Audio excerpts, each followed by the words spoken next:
Phoebe woke with a start, still in her wolf form. Raising her head, she yawned and looked down at the young woman huddled in her fur. Shannon had returned to her human form, but a pleasant smile indicated she was having a good dream. "Mani?" "Yes?" Mani's voice seemed oddly distant. Was that a dream?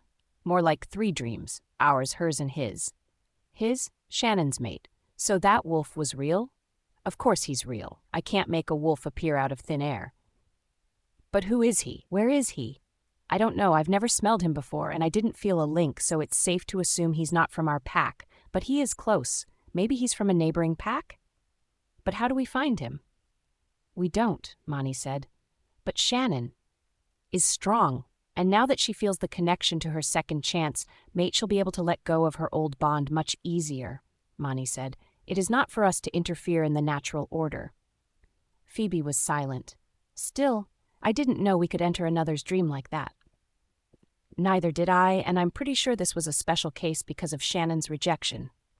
That does make sense, Phoebe agreed as they nuzzled the sleeping girl. I wish we could take away all her pain. Pain helps us grow. I wish growing wasn't so hard. Ditto.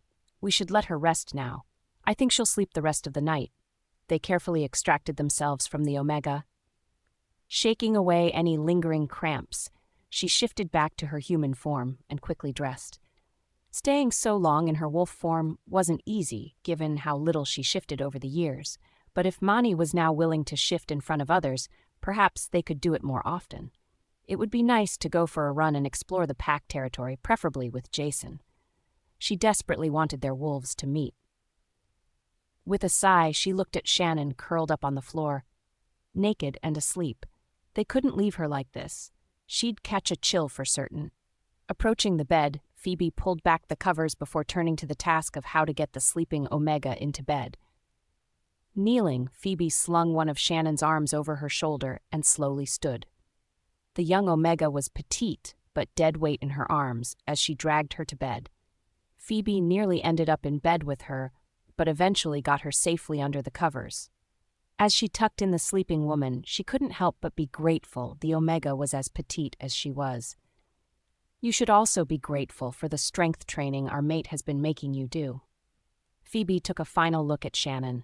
Her face was peaceful, indicating her dream must be good. At least it seemed she wouldn't suffer from the insomnia Phoebe endured after her rejection, but time would tell. Quietly letting herself out of the room, she opened a link to the head of the kitchen. Myra? Yes, Luna, came the immediate answer. Phoebe thought the link felt active, but it was strange she didn't detect any signs of drowsiness through it. Are you still awake? I've been worried about Shannon, and I figured you would want to talk. Phoebe smiled. It seemed the pack was getting used to her ways rather quickly. Shannon is asleep. I don't think she'll have nightmares tonight.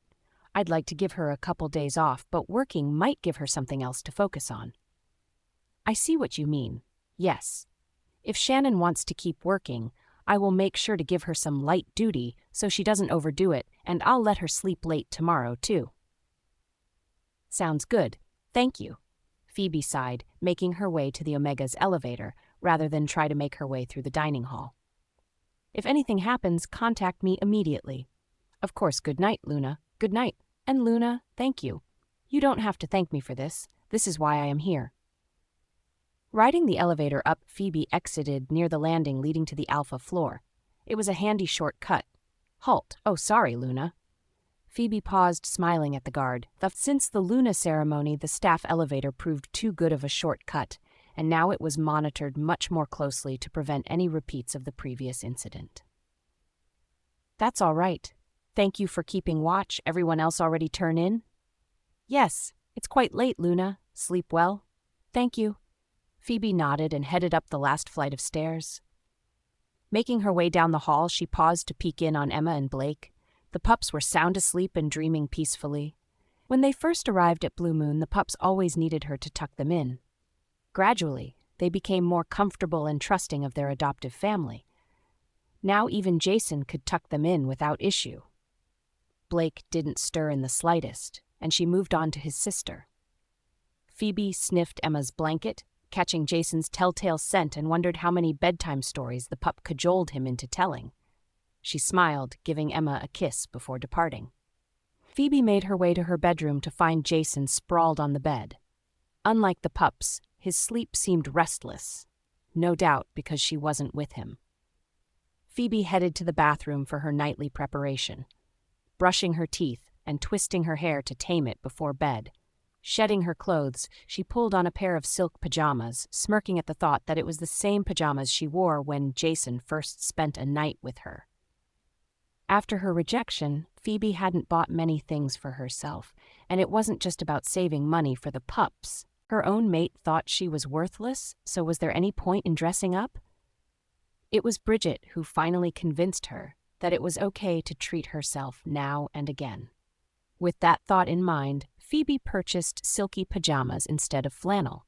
They were light, cool, and incredibly comfortable even with a werewolf's higher body temperature.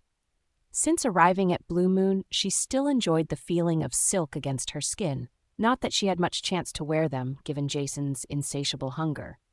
Even thinking about it made her blush, but given the way she responded to him, she could hardly claim any better. With a sigh, she returned to the bedroom and made her way to the bed. There she found Jason lying on his back.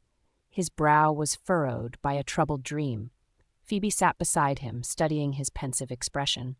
In all the time she had been there, she never knew him to have bad dreams. Was it because he had gone to bed without her? Phoebe couldn't help but think so. She noticed she slept much more soundly when he was with her, so perhaps it was the same for him. Leaning forward, she smoothed his hair from his forehead and kissed him. He responded almost instantly. His lips worked against hers, slowly dominating them. His eyes opened and his arms pulled her close. "Phoebe," Jason sighed, nuzzling her. "How's Shannon?" "Sleeping," Phoebe answered, resting her head on his shoulder and letting his scent soothe her. "I don't think she'll have nightmares tonight." "That's a thing? After a rejection?" "Yes." "Did you?" "I mostly had insomnia. I went days without sleeping, and when I finally did, I was usually too exhausted to dream." His embrace tightened and he kissed her head. "It's hard to describe just how much a rejection plays with your mind." Jason growled, pulling her into bed. Phoebe let out a startled shout as he quickly tucked her under the covers and held her close. Nuzzling her, his chest rumbled with a growl that was almost like a purr, soothing her to sleep. "Jason, sleep, Phoebe," Jason urged. "Tonight, just sleep. You've done enough." Phoebe chuckled, but she didn't argue. His warmth seeped into her, soothing sore muscles and aches, while his aura settled her mind and lulled it to sleep. She sighed, reveling in the feeling of being safe and loved. "I love you, Jason," she muttered. "I love you," he answered, kissing her forehead. "Now sleep." "Why do I have to do this?" Eric scowled as Luke led him to the gym.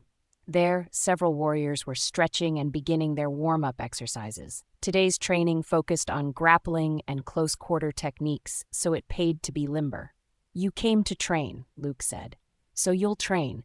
You seem to have plenty of energy to make an annoyance of yourself, so you should have plenty for this too." Eric growled. "You can't talk to me like that. You're just a beta." Luke smirked. "If you want to challenge me, you're welcome to try to take my place, though I'll warn you challenges are to the death." "Why would I want to be a beta when I'm an alpha?" "If you'd rather challenge Jason, that's up to you," Luke shrugged. "Where is he anyway?" Eric demanded. "He should be the one escorting me." "Well, as an alpha, you should know all about handing off undesirable tasks to others." Eric scowled. Luke was not intimidated in the slightest. It was clear the young wolf placed far too much stock in titles. Not all alphas were equal, and neither were betas. In fact, there were quite a few betas capable of holding their own against alphas, and he was one of them. "If you want to complain, Jason is right over there," Luke nodded. Eric's gaze followed the gesture to see Jason in the corner on a sparring mat, but it was his opponent that shocked the young alpha speechless. Jason wore only shorts as he slowly circled Phoebe, who was in workout pants and a sports bra. Embracing her from behind, Jason gripped her wrists as he instructed her how to break the hold and escape. "What is he doing?" Eric scoffed. In her former pack, Arluna was too low ranked to warrant training, but when she came here, she asked for some defensive training. Low rank? She was an Omega? No, just one of the many unranked members that make up the majority of packs, Luke said. Our Alpha's lucky to have her for his Luna." "Lucky?" Eric snorted. "How is that lucky?" "Because finding a caring, intelligent Luna is not as easy as you think it should be," Luke said. "Our Luna isn't afraid to admit her weaknesses and is always eager to learn new things. She inspires others. We've had several she-wolves from all ranks express the desire for training, so we've started special self-defense and strength training courses for them. They all want to follow our Luna's example." Eric frowned, his gaze drifting back to the Alpha pair. He watched as Jason stole a kiss, nipping her neck and making her laugh. Despite the distraction, she managed to break the hold. Turning, she shook her head at her mate's audacity, even as he pulled her back into his embrace. Jason kissed her, letting his hands caress her, before they moved on to the next hold. Both seemed to be thoroughly enjoying themselves. Eric looked at the warriors, expecting them to be disgusted. Their Alpha was distracted. However, they seemed quite happy, stealing glances at the pair and trading smiles. None of them was upset. Their Luna came from a low rank, even though their pack held such a long history. How could Blue Moon be satisfied with such a Luna? Then again, he shuddered with the memory of the weight of her aura. How could a low-ranking wolf have such an aura? Even his mother, who was beta-born, didn't have that kind of influence. Just who was this she-wolf? Luna. Phoebe paused, turning as the head of the housekeeping staff approached. She had only just returned from her training session, her hair still damp from her shower, but it was important for the pack to get back into its routine after yesterday's emergency. "Gloria?" Phoebe prompted the middle-aged she-wolf who had started as a maid herself before rising up the staff ranks. "About Alpha Eric's room. Janet peeked into it, and it's a disaster. He tore the bedspread to shreds and broken just about everything not nailed down." Phoebe sighed. It probably shouldn't be a surprise given recent events. She hadn't spared him much thought, since she concerned herself with helping Shannon.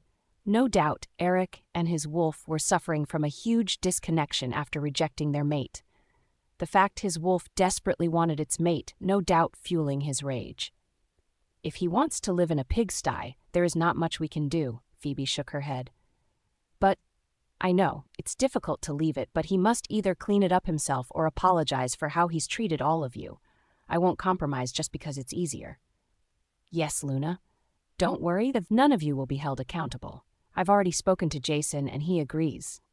Gloria nodded, feeling relieved. It wouldn't be the first time a visiting Alpha made outrageous demands and claims. Knowing their Alpha and Luna supported the pack members gave them all comfort and confidence. It was also why the pack had such deep, abiding loyalty. "Leave his room as is for now. We'll see if training helps cool him down." "Yes, Luna." Gloria bowed before departing. Phoebe hoped the assurance there would be no punishment for neglecting their duties would ease the staff's worries. There really was nothing else they could do. "Luna, we are nearly there. I'll meet you at the door." With a sigh, Phoebe headed to the front door to meet their next arrival. She only hoped this Alpha was easier to handle. Just as she reached the foyer, the warrior escort led in a young man. He was slim in build, indicating his youth. Once he matured and his frame filled out, he would come close to rivaling Ben and Luke in stature, maybe even Jason. His auburn hair was curly, softening his face and heightening his youthful appearance. He had only one bag, a duffel he carried over his shoulder. "Here you are, Alpha." The warrior gave a courteous nod. "Thanks," he returned the gesture and reached out to shake hands before the warrior departed. It was already clear to Phoebe this young Alpha was cut from a different cloth as she stepped forward. "Greetings, you must be Gideon. Welcome to Blue Moon. I am Luna Phoebe." He turned to her, his eyes wide in surprise, before nodding respectfully. "Oh, wow. Hi. My dad said Alpha Jason met his mate. It's nice to meet you." "It's good to meet you," Phoebe smiled. "Would you like to see your room, or would you like a tour first?" "Could the tour start with the kitchen?" Gideon sheepishly asked. "The airline food was kind of terrible." Phoebe chuckled. "It's a little early for lunch, but let's see what we can scrounge from the kitchen. Mabel, can you take our guest's bags to his room?" A young Omega dusting nearby immediately stepped forward. "Of course. Your room is on the 3rd floor, to the left. Second door, Alpha." "Thank you," he smiled, earning a blush from her. He followed Phoebe to the kitchen where Myra and the other staff was busy preparing the lunch dishes. Feeling their Luna's presence brought the staff to a halt, curious about their guest. Luna, I know it's a little early, but our recent arrival could use a little something to tide him over, Phoebe explained. Myra, young Alpha Gideon. Myra is the head of the kitchen staff. Nice to meet you. Gideon shook her hand, much to Myra's surprise. So what can we get you? Myra asked, giving the young male a fond smile. Anything is fine, Gideon said. Even a sandwich. Now don't you worry. Myra chuckled, pleased with his politeness. We have plenty, and no one goes hungry in my kitchen. Just wait a moment. Here are the potatoes, Shannon announced, stepping into the kitchen from the pantry before dropping the crate she was carrying. The crash caused everyone to look at her. She was pale, and Phoebe had been told she was subdued from her normally bubbly personality, which was to be expected. However, the look on her face was not merely surprise, but actual terror. Beside Phoebe, Gideon stiffened. His mouth fell open as he stared at the Omega. A tantalizing smell filled his flared nostrils. Mate! Phoebe jerked to attention, and even Monty perked up. Well, that's unexpected. Did you know? Phoebe asked. I said he was close. Monty huffed. Phoebe couldn't believe it. She never heard of a wolf meeting their second-chance mate so soon. She had gone 5 years and Lily over 2. But there had to be a reason the goddess meant this for Shannon. Looking again at the young Omega, she saw Shannon's face was still contorted in fear and confusion. Gideon reached for her and hesitated as she backed away. It was clear he was confused by her fear. There was a pained, longing look in his gaze. Phoebe recognized that look. It was the same one Jason gave her when she asked if he was going to reject her. Phoebe moved forward, slipping an arm around Shannon before she could bolt, and held her steady. Luna, I can't be rejected again, Shannon whimpered in her mind. Shh, you don't know that about him, Phoebe replied before looking at their guest. You'll have to pardon us, Gideon. She was rejected by her first mate. He didn't want her because she was an Omega, and she thinks you'll do the same. I'm her second chance? He asked. Phoebe nodded as Shannon shuddered, coming close to hyperventilating. Gideon suddenly closed the distance, no doubt spurred by his wolf. His arms encircled Shannon, taking over for Phoebe's support as he held her close. Breathe, he whispered, gently stroking her hair. Breathe. Shannon, Phoebe said, stepping back as he took over, comforting her. Shannon? Gideon sighed, savoring the name. Breathe, Shannon, breathe. Her breathe slowly evened out the bond, soothing her as much as his words. Gideon bowed his head, brushing his lips against her forehead. I don't know who your first mate is, but he's an idiot. But I'm not. Not what? The most beautiful wolf I've ever seen? She blushed at his praise before saying, I'm just an Omega. I can't be Luna. Who says? Gideon snorted, cupping her chin and brushing away her tears with his thumb. My mother was an Omega before she met my father. She was? Gideon nodded, smiling. She's going to love you. They both will. She hesitantly smiled. He dipped his head to peck a kiss on her lips.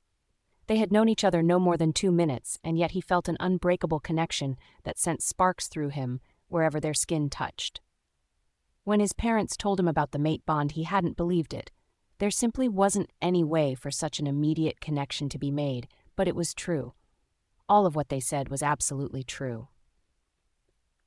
Phoebe cleared her throat. Perhaps you two would like to sit and talk before the lunch crowd arrives? Myra can bring you out something. Jason sighed, making his way to the dining hall, finding it more crowded than usual. Ever since the border breach, the pack had been lingering over their meals and gatherings, despite the fact everything had returned to its usual routine. Jason understood these moments were necessary for them to feel safe. Daddy! Emma happily squealed. Jason chuckled, kissing each pup on the head before pulling Phoebe to her feet, only to sit and plant her in his lap.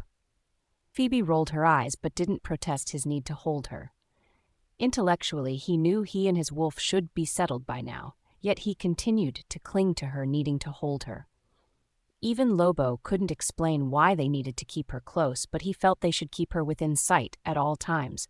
It made Jason nervous to think some threat hovered around her, but all he could do was hold her. So how was the tour? Jason asked. He hadn't wanted to make her meet their second young guest after the last one, But meeting Mona to discuss the rogues took longer than he thought. Actually, we haven't gone on one yet. Is he late? Jason frowned. He was certain the Border Patrol said their guest had arrived. No. He arrived on time. Phoebe nodded to a small table in the corner where Gideon sat with his arm around Shannon, quietly talking with her. They hadn't moved in over 2 hours, and it seemed he was slowly gaining her trust. Shannon smiled as he leaned close to nuzzle her. Isn't that Shannon? Jason asked. Phoebe nodded. Gideon is her second chance mate. Jason's brow shot upward. What are the chances of that? Phoebe shook her head. She couldn't begin to calculate that, and even Mani was at a loss to explain. The fact Shannon would be mated to one of the young alphas was remarkable, but the fact the other would be her second chance made it astronomical. Phoebe had linked Mona to ask her, but she had been too busy with Jason and Luke at the time. It seems this one is much nicer, Jason said, looking at the young couple. Yes. Phoebe nodded, smiling. It's strange for her to meet her second chance so soon, but I'm glad she didn't have to wait as long as I did. His embrace tightened, and he nuzzled her. Phoebe stroked his cheek, savoring the tingles that traveled up her arm. Her eyes shimmered silver as she smiled. I'm so happy you found me when you did. I just wish it had been sooner. Me too. Jason smiled with a note of regret. All that time wasted when she was waiting for him. He rubbed noses with her, knowing he would never let another moment pass. What the hell is this? The dining hall suddenly fell silent as all eyes turned to the door where Eric stood. He still wore his workout clothing and was covered in a layer of sweat.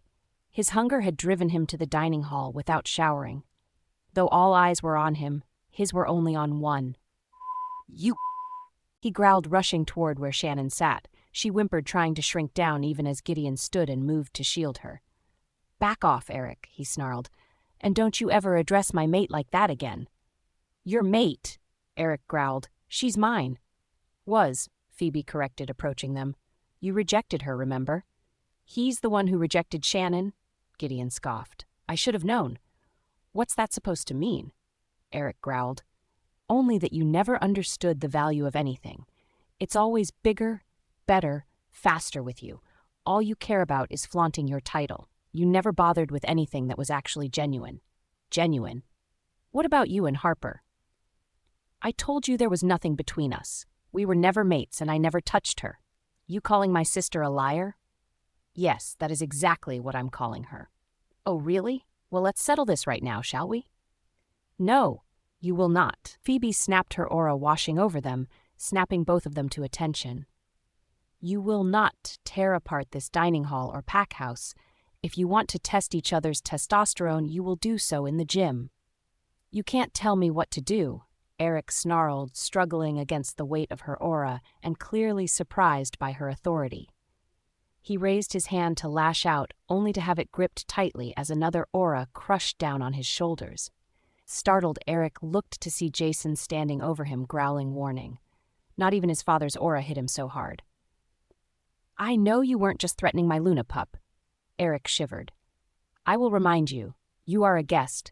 You have no authority, and I have zero patience for childish antics, Jason warned before yanking the young alpha and forcing him to sit at another table. You will sit, you will be quiet, and you will eat last. His command rolled over the young man, causing Eric to stiffen, but he couldn't fight it. Jason waited to see if he would manage to defy him. When he didn't, he turned away and returned to his seat. Gideon, Phoebe stirred the other from his stupor. Your mate needs you. Gideon blinked, then looked to Shannon, who had gone deathly pale and was fighting sobs as she shook uncontrollably. He sat down beside her, quickly pulling her close. Gideon stroked her hair, whispering endearments and begging for her to calm down. Phoebe watched them a moment before returning to her seat. That was dramatic, Jason sighed. And it's not over, Phoebe leaned against him. What do you mean? What do you think is going to happen when Gideon claims Shannon and completes the bond? Jason grunted, glancing at Eric, who, despite the alpha command keeping him in his seat, kept trying to glare at the young couple. Finally, he asked, You think he'll go feral? He didn't even want Shannon. Graham didn't want me, Phoebe reminded, and yet after 5 years he still came to hunt her down. Jason growled softly, but he saw her point. His gaze slid back to the young alpha. If there was going to be trouble, he would have to increase the packhouse guards. He looked over at the young couple. There was no doubt in his mind they would complete the mating bond and soon. "So, I guess you need to talk to the alpha?" Shannon said as they lingered over their empty plates. Lunch had wrapped up some time ago, and most of the pack left to return to their duties, yet they continued to sit. Mercifully, even Eric had wandered off finally. Gideon softly hummed, nuzzling her and sniffing as he held her against his chest. His fingers trailed tingles down her arm. Despite reminding him he had duties to attend to, he continued to hold and caress her. Her wolf certainly wasn't helping. Sif remained practically comatose in their mate's arms. "Pardon me." Shannon jolted upright, looking up at Phoebe, who stood beside the table with an amused expression. Beside her, Gideon huffed with annoyance that they had been interrupted. "Yes, Luna. I was hoping you could do something for me." "Of course, yes. Anything you need." Shannon blushed as Gideon growled. "Well, I haven't taken our guest on a tour of the pack house yet, and I just remembered I need to speak to Mona this afternoon, so I hoped you would be willing to show him around in my place," Phoebe said, watching the young alpha's reaction as he realized he would spend the entire afternoon with his mate. "Really? But is that really okay?" Shannon asked. She was just an omega, and leading an alpha around seemed an important task. "You've lived here your whole life. You probably know more about it than I do," Phoebe smiled. "And as long as our guest doesn't mind." "I don't," Gideon assured her, startling Shannon with his eagerness. "I mean, that sounds good to me." "Okay, good. Then it's settled. I'll catch up with you at dinner." Phoebe nodded, giving him a wink. "Thank you, Shannon. It'll be a big help." "Sure." Shannon blushed under Phoebe's knowing gaze. It wasn't that she didn't want to spend time with Gideon. She was anxious. What did an omega say to an alpha? So, alpha. "Gideon," he cut her off. "With you it's just Gideon. But an omega can't call an alpha by his name. You're my mate." He leaned close, kissing her. "You can call me anything you want, but let's start with my name, eh?" She blushed but nodded. "Okay, Gideon?" He flashed a dazzling grin. "So, let's start on the first floor." Shannon stood, and he quickly followed suit, entwining his fingers with hers. Hand in hand, she led him out of the dining hall and towards the rec rooms. Phoebe watched them with a smile before opening a link. "Mona? Are you busy?" "For you, Luna, never," Mona chuckled. "I am in the middle of something in the lab, if you don't mind coming to me." "Not at all. I'll be there soon." Phoebe headed out through the kitchen and stepped outside. She hadn't gone more than 2 steps before a member of her personal guard fell in line behind her. As long as she stayed in the pack house, she hardly ever spotted them. But as soon as she stepped outside, she had a shadow. It never failed. She walked along a well-worn trail leading her toward the pack hospital. Passing it, she continued down a slightly lesser-used path. It split, one trail heading toward the prison and the other leading her to a different facility. This one had much higher security and was off-limits to most of the pack. Luckily, as Luna, she had access. Entering a code and placing a hand on a palm reader, she waited until the door clicked and allowed her access. Her bodyguard followed her down the hall on the other side. She nodded to the personnel manning the front desk, but didn't stop. Reaching the next door, Phoebe paused at the lock. This one a retinal scanner. She hated this one, as did Mani, who had to withdraw. If her eyes shined silver at all, they would fail and cause a lockdown. The door opened, and Phoebe stepped inside. This time her guard didn't follow. Instead, he headed to where she assumed the security rooms were located. She was now in the most secured area of the building. If there was a breach, the facility would lock down around her. Phoebe walked down the hallway, passing various labs before reaching the one she wanted. There she found Mona at the desk preparing samples of some sort for the sequencing machine. Phoebe didn't know what any of the equipment was for and didn't bother asking. "Hello, Luna," Mona greeted. "Hello," Phoebe sighed, sinking into a seat. "So what can I do you for?" "What are you doing?" Phoebe asked, her curiosity getting the best of her. "Processing blood, tissue, hair, and saliva samples from the rogues. I'm trying to isolate where they came from." "Any results?" "For this batch, no," Mona sighed. "But if it follows the pattern of previous attacks, then most of these wolves probably started off some 1,500 miles from here." Really? Phoebe asked, looking at the map Mona had on the computer screen. It was filled with small red dots. Each dot represented a wolf whose full origins might always be a mystery. What they knew about the rogues relied mostly on the results of Mona's tests. Yep, rogues don't usually travel that far. They don't? No.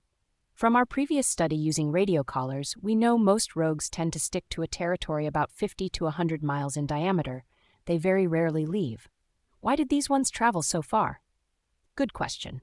Unfortunately, I don't have a definite answer, Mona sighed. Most rogues set up their territories bordering a pack territory. How or why we don't know. They usually stay in the same area unless driven out either by pack wolves chasing them off, fire, or some other natural disaster. Why do they set up a territory at all? A question for the ages, Mona sighed. Personally, I think they are following their instincts. Wolves usually set up a home territory after all. But as for why they set one up close to packs, maybe it's a homing instinct, the need to be in a pack, safety in numbers. Maybe a homing instinct, Phoebe added. Like they are trying to return home? Mona asked. Maybe. Until we have a more conclusive DNA database for werewolves, we probably won't know for sure. There were many questions about rogues and hardly any answers. As far as she knew, the studies they conducted on rogues were the only ones being done. With rogues on the rise, it was important to understand just what drove them to go feral. However, by the time that happened, they were already too far gone to ask. Phoebe stared at the map deep in thought. Something catch your attention, Luna? Mona asked. It seems a lot of rogues came from near Rimrock. Your old pack? Mona asked, looking at the map. Interesting. But I don't recall our alpha ever banishing someone, Phoebe frowned. Banishing was a last resort, as the chances of such wolves going feral and becoming problem rogues was too great. Well, fur samples can only tell us where they were recently, Mona said. They might have traveled even further. But why come here? Blue Moon hasn't banished anyone, have they? No, never. Not for the last 3 or 4 alphas, certainly. Blue Moon is very good at keeping records, and I have yet to see anything about banishments, though it's a long history. Then why? I don't know. It's almost like what? Like they are being drawn in. Phoebe gave her a confused look. Jason is a powerful alpha and Blue Moon is a large pack, Mona shrugged. We have applications to join almost daily, sort of like how she-wolves cling to alphas. Mona smirked as Phoebe gave her a waning look. It's a female's instinct to seek out the strongest male for a mate, Mona explained. It's probably a holdover from our lichen ancestors. I have a friend who's an archaeologist with the New Moon Pack. According to her, lichens didn't have fated mates. They could take any for a mate, even multiple ones. It led to some gruesome infighting. Maybe that's why the goddess gave us fated mates. Though Mona's theory seemed outrageous, Phoebe felt Mani nodding in agreement. Perhaps it wasn't off the mark at all. Then what about rejections? Phoebe asked. Well, rejecting our fated mate goes against the goddess's plan, but we do have free will, so the choice is ours. Then, how do you explain 2 alphas being mated to the same she-wolf? Are you talking about our guests? Phoebe nodded. Since this morning, the pack's link had been buzzing as the members discussed Shannon's strange fortunes. It didn't seem to have reached the young Omega yet. Turning the computer, Mona called up a different database. What packs were they from again? Cedar Creek and Fall Leaf, Phoebe said. The alpha who rejected her is from Cedar Creek, right? Mona asked for confirmation. According to my research, his parents are chosen mates. The other one, his parents are fated mates. What does that mean? Well, it's consistent with a theory I've been working on, Mona said. My theory is that rejections weaken the pack bond. Alphas are stronger with a mate, everyone knows that, and Lunas make pack bonds stronger. My theory is fated Lunas make them stronger than chosen ones, and those bonds continue through the generations. Meaning, if the alpha keeps his fated mate, then his offspring are more likely to keep their fated mates? Right. And each generation that maintains the pattern strengthens the pack bonds. That's why the ancient packs have so much influence. They have centuries of fated pairings that keep their bonds strong. If newer packs truly want to grow their influence, then they should always keep their fated mates. Of course, the reverse is also true. Pups born of chosen mates may have a weaker link to their fated bond, making it more likely they will reject them. Phoebe frowned. Compared to her theory about lichens, this one seemed more outlandish. Did it really work like that? Alpha Jason and Alpha Reed both had parents who were fated mates. What about Katrina? Phoebe asked. Weren't her parents fated? Actually, no. Alpha Thomas lost his fated mate to a rogue attack. He was so despondent he couldn't bear waiting for a possible second chance, and took another as a chosen mate, Katrina's mother, and she died in childbirth. But Graham's parents... Phoebe hesitated, thinking back to her previous alpha. Actually, she didn't remember if they had been fated or not. Come to think of it, it might have been an arranged match for a pack alliance. She recalled walking in on a conversation her parents were having, and they clammed up quick when they noticed her. Phoebe couldn't recall the conversation now, but she did remember it had something to do with the alpha. So it's all connected, Phoebe said after a moment. Fated and chosen mates, rejections, pack bonds, it all leads back to each other. That's my theory, Mona nodded. That isn't to say the pattern can't be broken. Accepting one's fated mate can set a pack on course in only a couple generations, just as taking a chosen mate can derail it. That's why we were so anxious about Jason. He waited so long to find you. Many alphas wouldn't. Phoebe blushed. I suppose that's why Luke was so insistent we waited. Waited for what? Pups, Mona sighed. Phoebe blinked and waited for her to continue. We've been mated over 5 years, Mona said. I'm sure you've noticed our lack of progeny. I did, Phoebe nodded. I didn't think it was my place to ask. Well, don't tell Jason, because I'm sure he'd feel guilty. But when Luke and I were preparing to complete the bond, he had a request, Mona said. He wanted to wait for pups. It seems he and Ben had an agreement. They would hold off on having pups until Jason had one. Really? They were worried about him considering the trouble he was having finding his mate. They thought if they started having families, it would push Jason over the edge. Lucille didn't mind waiting, but it was not an easy thing for me to agree to. I had no idea, Phoebe shook her head. No one does. It's just between Ben and Lucille and me and Luke. Like I said, don't tell Jason, Mona said. Phoebe nodded. But how have you handled your heat cycles? We took a page out of the human's textbook. Condoms, Mona chuckled. Phoebe echoed her laughter. Pups were considered a blessing from the moon goddess, so forms of contraception were generally unheard of among werewolves. She-wolves were only fertile during their heat cycles, so it was largely unnecessary anyway.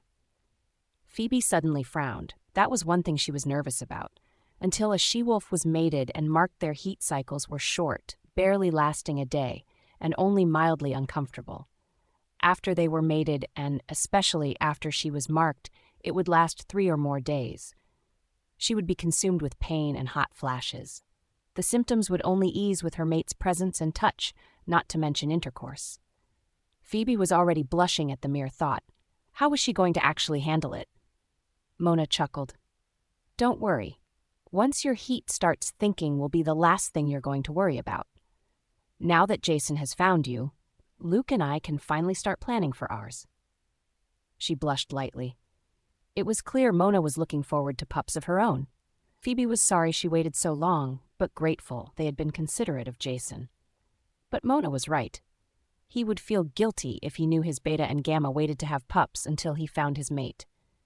He didn't know how lucky he was to have such good friends. Or maybe he did. So, what is going on with you and Alpha, Eric? Shannon hesitantly asked, glancing at the table where the other young Alpha sat, scowling at them. Gideon growled, looking at his rival, before taking her hand and kissing it. Eric sneered at the gesture, but Gideon didn't care. Shannon was his mate, and Eric had no claim over her anymore. With a sigh, he said, Believe it or not, we used to be friends, best friends, practically brothers. And you're not now? Gideon shook his head. What happened? A bunch of stuff. Stupid stuff, and one big one. What? His sister, Gideon snarled in disgust. She was friends with mine. I guess she was sweet on me, I don't know. I certainly never had any feelings for her. She cornered me at a party our packs were throwing and said we should be mates. She wanted me to mark her right there. I refused. You did? Well, yeah. My parents were fated mates, and that's all I ever wanted. I didn't want anyone else. Shannon blushed. Anyway, I refused, and all of a sudden she screamed and doubled over as if in pain. And when everyone was gathered around, she said, I tried to force her to accept my rejection. That's when it all blew up. Eric tried to punch me out for rejecting his sister, even though I told them it was all a lie, Gideon sighed. Our packs used to be really close, and suddenly battle lines were drawn. Her parents wanted me banished or forced me to take her for a mate, even though I kept telling them she wasn't my fated mated. Shannon squeezed his hand in comfort. My parents refused, but I could tell even they didn't believe me. Once I tell them I found you, though, they'll have to believe me. And they won't be disappointed? No, I told you my mother was an Omega. They won't mind at all. Shannon nervously fidgeted as he drew her closer, nuzzling her. She blushed, embarrassed by the attention, but happy too. Her wolf was practically swooning. They lingered over dinner as they had over lunch, and the hall was mostly empty when they finally stirred.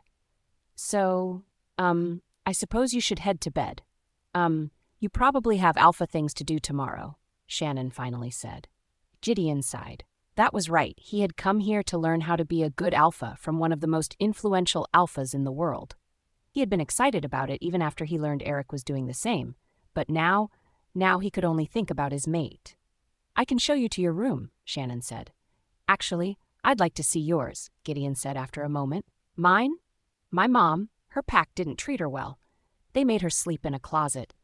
She said it was like a jail, but you? Blue Moon wouldn't treat you like that, right? They didn't. You weren't. Oh, no, Shannon shook her head. Of course not. I just want to be sure.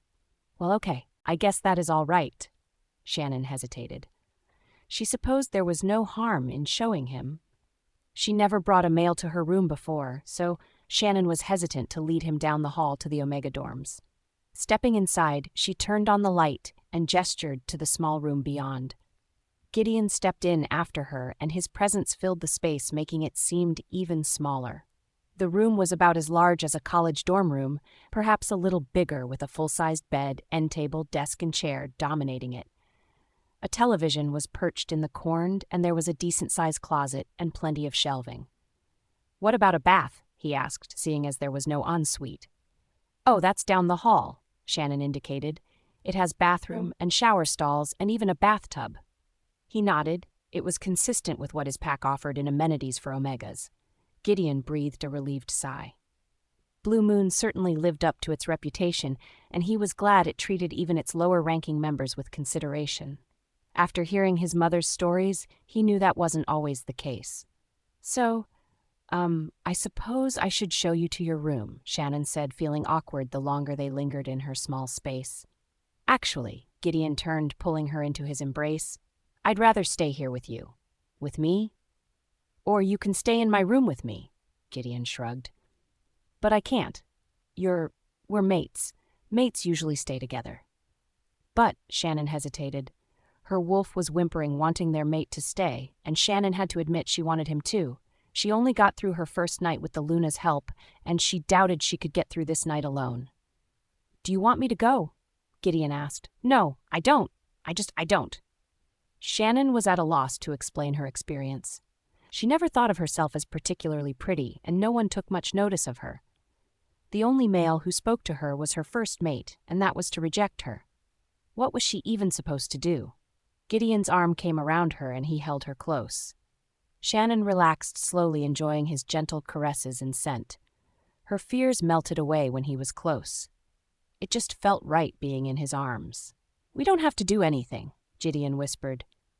If you're willing, we can take it one step at a time and see where it leads. One step at a time? Shannon asked. And this is step one. Gideon tilted her chin up, capturing her mouth in a long, lingering kiss that had her body buzzing for more. Jason stirred from blissful slumber. Beside him, Phoebe remained asleep, her warm body pressed against his. He sighed, nuzzling her, wondering what had awakened him. In all the time she had been at Blue Moon, he never had a restless night, and yet something pulled him from sleep. Is something wrong? Jason lazily wondered. Trouble, Lobo instantly replied. Where? Jason tensed, but he didn't sense any danger nearby. Alpha. Yes, what is it? We have an issue on the 3rd floor. You should probably get down here. Jason sighed. I'm on my way. He extricated himself from Phoebe, careful not to disturb her. He thought he succeeded until she stirred. Jason? Shush, Jason leaned over her, nuzzling her. Sleep, Phoebe. Everything is all right, she sighed, snuggling into her pillow. But Jason smiled, savoring how comfortable she looked. He wanted nothing more than to curl up beside her, but he had a duty to perform. With a sigh, he rolled away and out of the bed. He went to the bathroom to splash water on his face before locating a pair of sweatpants and pulling them on. Glancing once more at the bed, he saw Phoebe had turned to snuggle into his pillow and smiled as he slipped out of the room. Reaching the third floor, Lobo suddenly came alert with a warning growl. It didn't take long to find the trouble as 5 of his warriors surrounded a mottled gray wolf. One of them had tackled the wolf in the hallway and held it down as it snapped and snarled at them. "Who do we have here?" Jason demanded as he approached. "We think he came from there." One of the warriors nodded to a door hanging off its hinges. Jason glanced into the room beyond to see everything was torn to shreds. Curtains, bedspread, even the rug were strewn about, while the furniture was splintered into little pieces and barely recognizable. "Do we know whose room?" Jason sniffed the air. It definitely wasn't a pack wolf, which meant, "We're pretty sure it's our visitor from Kansas," Chaz said. "This is his room." Jason sighed. It was just as Phoebe warned. "Check the other guest room. What about our other visitor?" "I checked. It's empty," Chaz said. "As far as I can tell, he's never been in there. Should I organize a search?" "No, I have a good idea where he is," Jason said. It was no secret the other young alpha found his mate. If he wasn't in his room, he was in hers, which was the problem. If he's claimed his mate, it explains why this one has gone feral. Chaz nodded. The pack was practically buzzing with the soap opera drama unfolding among them. Jason rubbed his temple. He could do without any of it. "Doc?" "Yes, Alpha." Dr. Helen answered more quickly than he anticipated. Perhaps she was working a night shift. "We are going to need tranquilizers on the 3rd floor." "How much?" "The patient is an alpha, so it'll have to be pretty big. On it." "Kind of a mess, isn't it?" Chaz asked as Jason frowned at their guest trying to free itself from the warrior holding it down. "Very. I'm pretty sure this is not what their fathers had in mind when they sent their sons here," Jason answered. The doctor arrived a few minutes later, carrying a dart gun and a small bag. Seeing the situation, she didn't say a word, kneeling and taking out a prepared dart. She loaded it into the gun and approached carefully before taking aim and shooting the feral wolf in its haunches. Helen stepped back, waiting for it to take effect. "Is one going to be enough?" Chaz asked. Helen nodded. "Should do. It's laced with wolfsbane, so once it takes effect." She fell silent as the feral wolf quieted.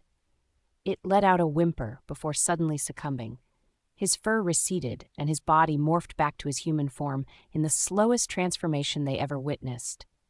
They all breathed a sigh of relief when the young alpha finally lay in front of them. "That was interesting," Chaz remarked. "How long will he be out?" "I'm not sure," Helen sighed. "It depends. If I shot our alpha with this concoction, he would only be out for an hour, if that." Jason raised an eyebrow at her candor. "Really?" "Yes, but then you come from an ancient bloodline, and you are mated to your goddess-given Luna," Helen nodded. "Our guest here is young, and he rejected his fated mate, so I'd estimate he'll be out for several hours. Now whether he wakes up before his wolf is another matter." "You mean to say his wolf could wake up first and go on another rampage?" Chaz asked. "Yes, it is possible, since it's already gone feral, though you should ask Mona. She's the one who's studying this." "Right," Jason said. "All right, take him to the prison and put him in one of the holding cells." "The prison? Really?" Chaz asked. "Not the hospital." "We don't have much choice. Those are the only secure rooms we have," Jason shook his head. "And we can't risk him getting loose and going on a rampage." There were 2 cells in the minimum security wing that were set up like hospital rooms. They would allow the young alpha to rest comfortably, even if he was restrained. And if he broke his restraints, the silver bars would prevent his escape and keep him from endangering the rest of the pack. "Right," Chaz agreed and nodded to 2 of the warriors who slung their guest between them. "Doc, keep him sedated," Jason said. "Let's keep him comfortable and calm until his parents get here." "You're going to call them in?" Chaz asked. "No choice. He's their heir and future pack leader." Jason shook his head. "He's rejected his mate, so his family is the strongest bond he has. There is a lot more going on with these packs than they let on. The doctor and warrior nodded in agreement. They certainly didn't envy their alpha the conversations he was going to have. Henry Anderson stepped out of the vehicle with a disgruntled sigh. His daughter climbed out after him. She was a pretty she-wolf with new highlights and curls in her brunette hair. She was probably the only one excited for this trip. In the vehicle behind them, Conry Sullivan emerged. Conry? Henry? The alphas nodded to each other. Their packs had been longtime allies, but recent events had strained the relationship. Everything was conducted in purely business fashion, and they no longer associated with each other. "Where's Ava?" Harper asked, looking for her longtime best friend. She had not been able to meet with the other she-wolf since their packs dissolved their alliance. "She stayed home with her mother," Conry said, "to help with the pup." Henry nodded. That was right. Conry and Aine had recently welcomed a new addition to their pack. In the past, they would have all celebrated together, but they weren't on friendly terms anymore. Right this way, their escorts directed them inside and to the Alpha's office. They entered expecting to see their sons in trouble for some infringement, but surprisingly, only Jason and his beta were present to greet them. "Have a seat," Jason nodded to them, finishing some paperwork. They each took one of the chairs in front of the desk, leaving Harper standing behind her father. She coyly smiled at Jason and Luke, but neither paid her mind. The silence persisted, making the visiting alphas more anxious to learn what their sons had done. Jason had been rather terse. He said there was an issue needing their immediate attention.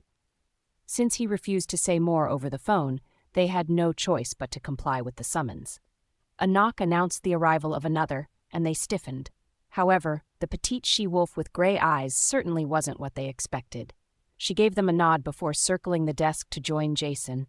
He smiled, welcoming her kiss before turning his attention to their guests. "Mona is on her way," Phoebe informed. "Thank you, Angel," Jason sighed. "I want answers, gentlemen. I have a feeling you left out quite a bit in your applications to have your sons study here, so out with it." "I'm not," Henry hesitated. Conry shifted uncomfortably in his seat. "Neither of you wants to explain how your sons ended up with the same fated mate?" Both jerked to attention, sharing perplexed looks before Henry spoke. "That's impossible. His son already rejected his fated mate." Jason raised a brow, glancing at Phoebe, who gave a small shake of her head. She sensed no prior connections in either of the young alphas. Not to mention, if Gideon rejected his mate, he wouldn't have been given another. "And just who is the alleged mate he rejected?" Phoebe asked, earning a growl from Henry. Jason's aura suddenly slammed down on him. "Threatening my Luna is not wise. You only get one warning." "Your Luna?" Henry stuttered, looking at Phoebe again. Her gray eyes shimmered as his wolf tucked its tail between its legs. A knock interrupted, and Luke let Mona in to join them. "You haven't answered my question," Phoebe said. "My daughter," Henry suddenly growled out. "He dared reject my beautiful little girl, and this one did nothing." "I'm just as disappointed as you," Conry said, "but he's my son. I can't just banish him." "Your daughter," Phoebe repeated, turning her attention to the young she-wolf, who nervously stood behind her father. "Is that so? So how many nights did you and your mate have to stay up with her because she couldn't sleep? How many meals did you force feed her because she wouldn't eat? How long before you coaxed her wolf out again? Night terrors, restlessness, listlessness, insomnia."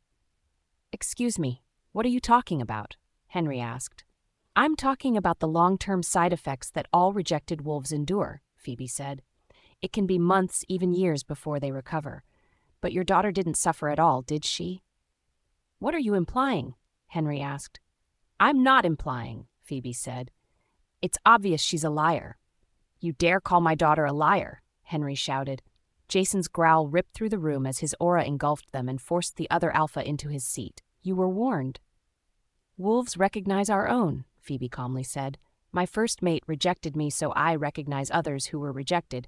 But your daughter wasn't, were you?" No, she whimpered under the weight of Jason's aura. "I wasn't." The other alphas stared at her in surprise. "Why would you make that up?" Mona admonished, staring at the she-wolf in disapproval. "Such a serious matter should never be taken lightly." "Ava and I thought it would be so cool if we were mated to each other's brothers," They would be brother Alphas and we would be sister Lunas. So when you turned 18 and you weren't Gideon's fated mate, you tried to get him to take you for one anyway, Phoebe said. When he refused, you decided to make it seem like he rejected you. It was all an act. Harper hesitated, tears welling up in her eyes. And what did you think would happen after that? Phoebe asked. That your fathers would force him to take you for a mate? Instead, they called off their whole alliance. What if your pack was attacked without the strength of that alliance? How many would have been killed or wounded? Is that the kind of decision a Luna makes? Now hold on, Henry stood. My daughter is young. She just made a little mistake. A mistake that cost you over 100 years of trust and brotherhood, Phoebe reminded. Will either of your packs ever be able to enjoy that kind of solidarity again? A lie that made Conry doubt his own son and might have destroyed their family bonds. How do you plan to mend that? Henry fell silent. He had been so enraged by the news his daughter was rejected, he hadn't thought about the consequences, but they were already suffering from them. Relations between their packs were strained and their alliance in tatters. My son didn't reject his mate? Conry asked. He was telling the truth this entire time? And you didn't believe him, Phoebe nodded. He's found his mate now, and he's very devoted and sweet to her. A good thing since he is her second chance mate. Second chance? Yes. Eric was her first mate, but he rejected her the moment he saw her. My son would never do that, Henry snarled. He did it right in front of me, Phoebe said. You would call me a liar? Jason growled, warning. Apparently your children need a better education, Phoebe continued. Neither of them know anything about the risks of rejections, and your son is suffering from it now. Where is my son? Henry demanded. Follow me, Jason said, standing. All of you. Without a word, the visitors fell in step behind him as he escorted Phoebe out of the office. Luke and Mona trailed the small group as they left the pack house and walked to the prison. The guards let them through without a word to the minimum security cell that had been transformed into a secure hospital room. What is this? Henry demanded, seeing his son behind silver bars still under heavy sedation as the nurse checked his vitals. A necessary precaution, Jason said. When his mate was claimed by another, his wolf went feral. I couldn't very well have him endangering my entire pack. Is he going to be okay? Harper stared at her brother. We don't know, Mona answered. Once a wolf goes feral, it's almost impossible to keep them from going rogue. That's why we called you. We're hoping family bonds will bring him back. The nurse looked up, sensing Jason's aura. He gave her a silent gesture. With a nod, she turned down the sedation drip and backed away. The guard opened the gate and allowed them to enter. Henry and Harper hurried to the young Alpha's side. What about my son? Conry asked. He's still at lunch, I believe, Phoebe said. Follow me. Jason gave a subtle nod. He much preferred Phoebe away from this experiment anyway. Conry followed her back to the pack house and into the dining hall, where there was still quite a few lingering over their meals, including Gideon and Shannon, who had slept in rather late.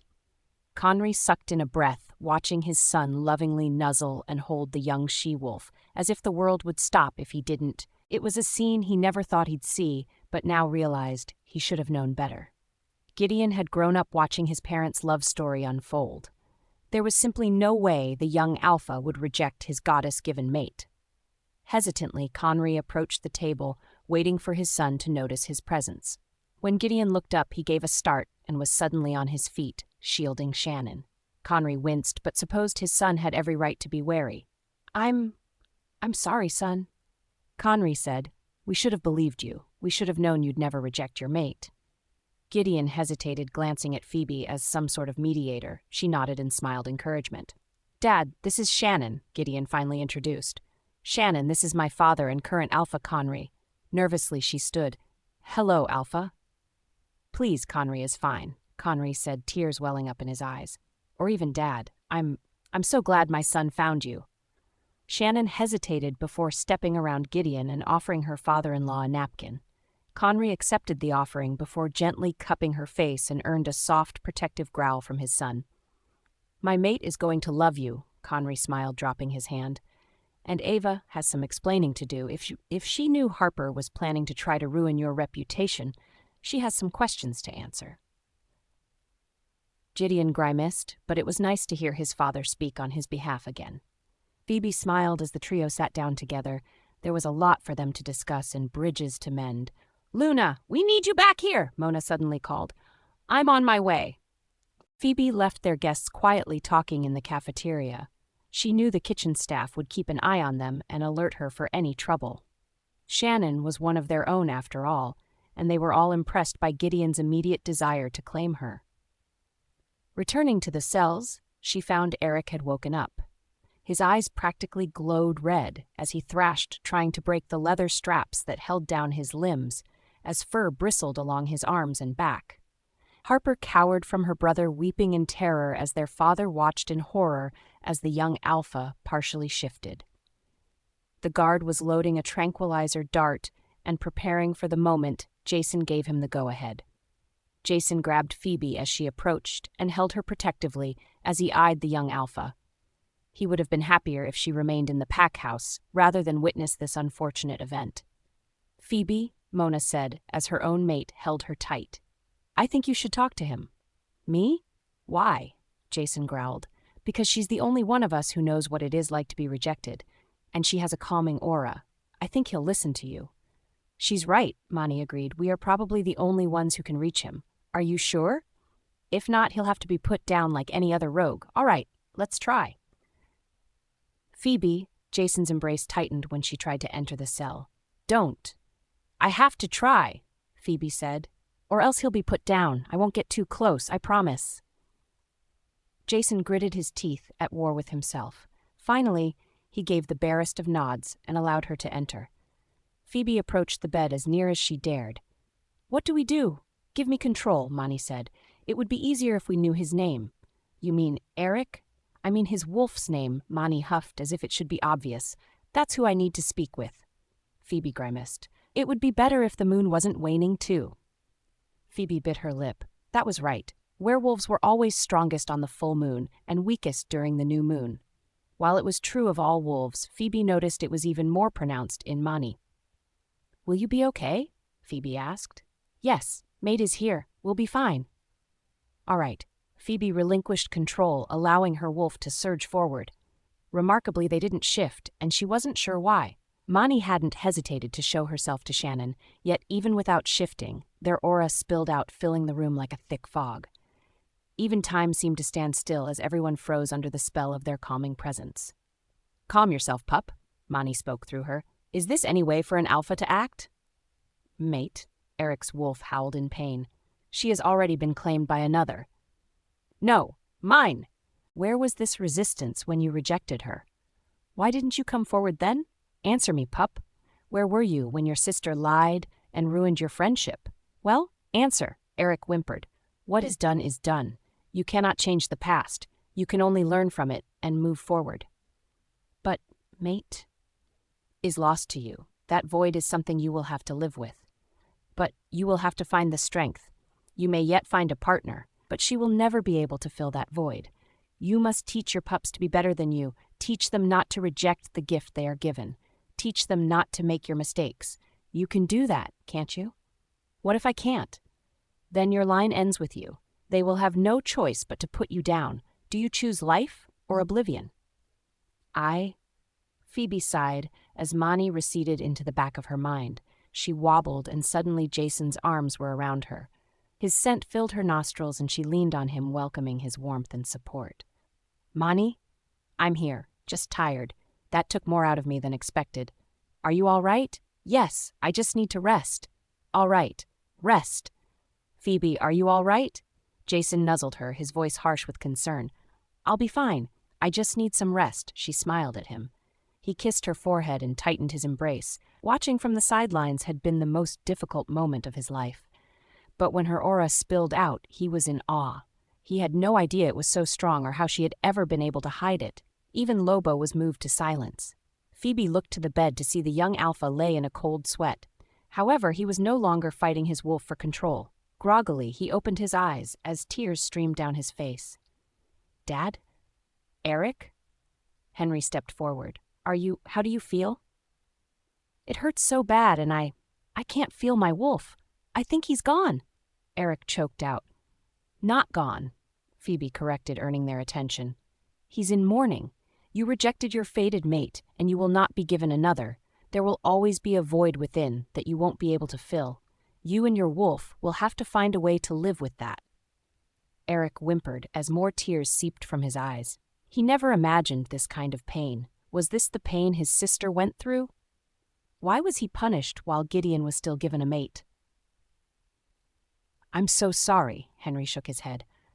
I should have told you two a long time ago about your mother. What about Mom? Harper asked. That we weren't fated mates, Henry sighed. Dad, we already knew that, Harper shook her head. But maybe if you knew the whole story, you wouldn't have tried to entrap Gideon and your brother wouldn't have... This is all my fault, Henry shook his head.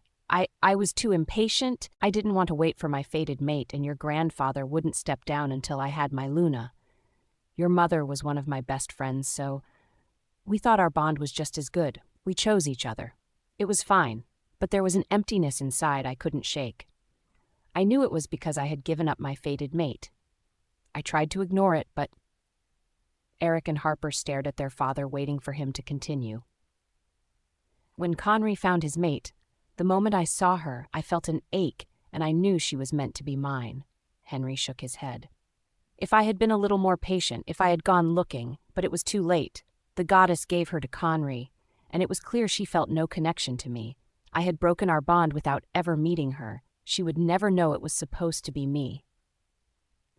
Eric and Harper blinked, slowly processing what their father said.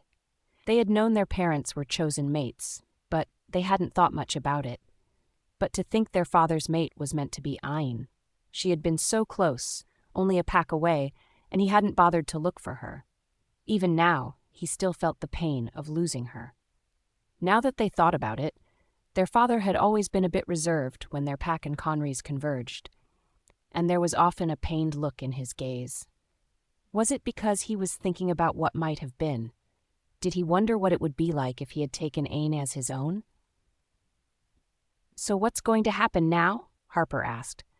First, we'll move your brother to the pack hospital, Phoebe announced. When he's recovered enough for travel, he can go home. But he's rejected his fated mate, and he'll not be given another. However, he can still take a chosen mate, one that can help him and be a good Luna, though. It will not be the same, and you will have to apologize. Harper bit her lip. Gideon was not your fated mate as much as you wanted him to be, and because of your actions, the alliance between your packs had been broken. Gideon wasn't your fated mate? Eric asked, looking at his sister. Blushing, she shook her head. Eric let out an uneasy breath. So that was why. Phoebe nodded to the nurse and guard.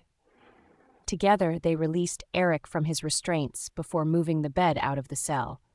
Henry and Harper followed, each lost in their own thoughts. Unbelievable, Mona muttered, shaking her head.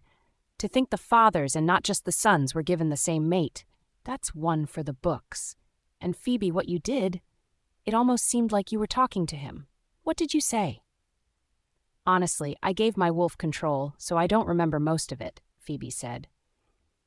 When Mani took over, Phoebe remained in the background, and though she had some idea of what was going on, she hadn't caught everything. Wolves didn't communicate with each other like their human counterparts, so some things were always lost in translation. That makes sense, Mona nodded. Still, it was amazing. I never heard of a rogue being brought back once it goes feral. Maybe it was because it was caught early, but still, wow! She suddenly got a thoughtful expression. Maybe there is more to rogues. I always thought it was strange they set up territories so close to packs, but maybe it's not about going home so much as it was about them being drawn to their mates. That would explain why some travel such great distances too, but how to test the theory? Mona muttered to herself, heading to the exit.